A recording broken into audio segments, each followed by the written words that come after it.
أعوذ بالله من الشيطان الرجيم. بسم الله الرحمن الرحيم. يا أيها المزمل قم الليل إلا قليلا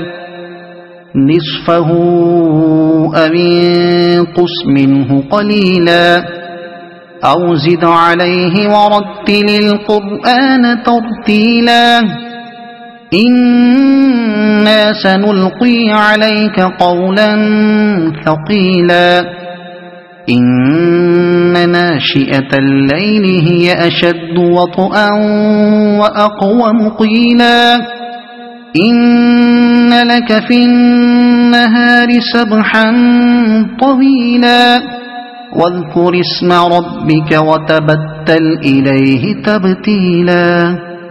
رب المشرق والمغرب لا إله إلا هو فاتخذه وكيلا واصبر على ما يقولون واهجرهم هجرا جميلا وذرني والمكذبين أولي النعمة ومهلهم قليلا إن لدينا أنكالا وجحيما وطعاما ذا غصة وعذابا أليما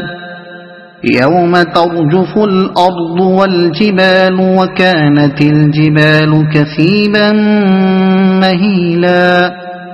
إنا أرسلنا إليكم رسولا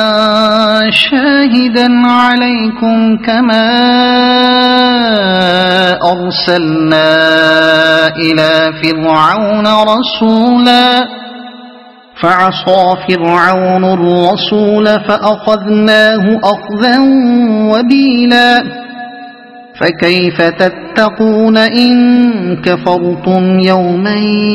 يجعل الولدان شيبا السماء منفطر به كان وعده مفعولا إن هذه تذكرة فمن شاء اتخذ إلى ربه سبيلا إن ربك يعلم أنك تقوم أدنى من ثلثي الليل ونصفه وثلثه وطائفة من الذين معك والله يقدر الليل والنهار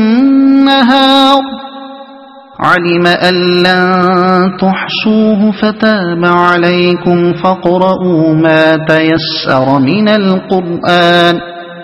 علم أن سيكون منكم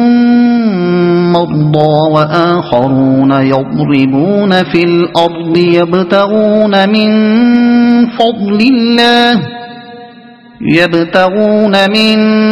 فضل الله وآخرون يقاتلون في سبيل الله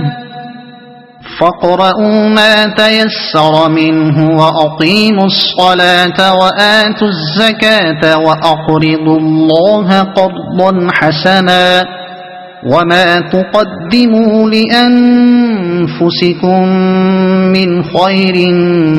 تجدوه عند الله هو خيرا وأعظم أجرا واستغفروا الله إن الله غفور رحيم صدق الله العظيم.